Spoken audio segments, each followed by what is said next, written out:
उपचुनाव को लेकर कई दिनों से बातें चल रही थी कि आखिर समाजवादी पार्टी के संस्थापक मुलायम सिंह यादव की विरासत किसके पास जाएगी, जिसके बाद समाजवादी पार्टी ने डिंपल यादव को मैदान में उतारा।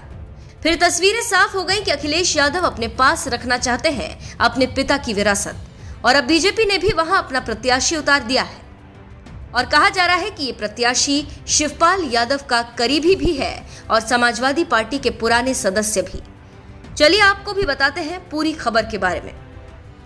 मैनपुरी उपचुनाव बहुत अहम माना जा रहा है क्योंकि ये समाजवादी पार्टी की तरह से विरासत है और बीजेपी के लिए चुनौती। जहां मैनपुरी लोकसभा सीट से बीजेपी ने रघुराज शाक्य को अपना प्रत्याशी बनाया है।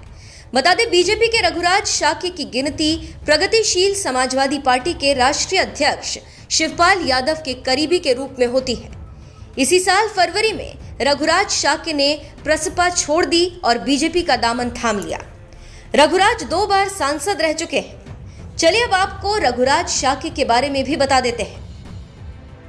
समाजवादी पार्टी के पुराने सदस्य रहे हैं रघुराज शाक्य।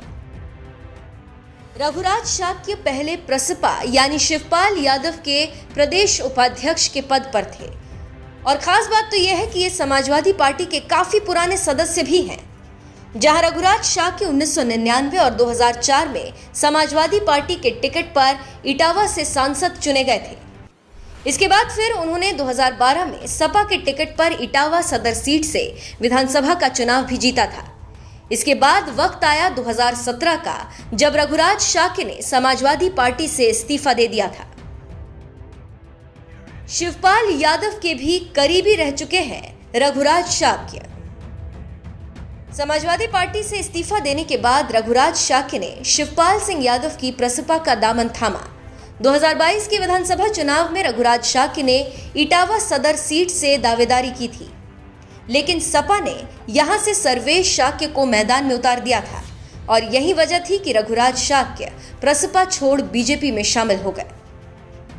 आपको बता दें, मैनपुरी के अलावा रामपुर विधानसभा सीट और खतौली विधानसभा सीट पर भी उपचुनाव हो रहा है। रामपुर विधानसभा सीट पर हो रहे उपचुनाव में बीजेपी ने आकाश सक्सेना को अपना प्रत्याशी बनाया है, तो वहीं मुजफ्फरनगर जिले की खतौली सीट से बीजेपी ने पूर्व विधायक विक्रम सैनी की पत्नी राजकुमारी सैनी को अपना प्रत्याशी बनाया। खैर, बीजेपी ने मैनपुरी से रघुराज शाक्य को उतारकर अच्छा दांव चला है, क्योंकि रघुराज शाक्य जब इतने समय से समाजवादी पार्टी के साथ थे तो उनके हर दांव पेच के बारे में जानते होंगे। चलिए अंत में आपको सुनाते हैं कि अखिलेश यादव मैनपुरी चुनाव के बारे में क्या कुछ कह रहे हैं। और मुझे पूरा भरोसा है यहाँ की जनता एक बार फिर, और जिस तरीके से हमेशा साथ दिया जनता ने नेताजी के नाम पर, इस चुनाव को ऐतिहासिक वोटों से जिता करके जनता भेजेगी।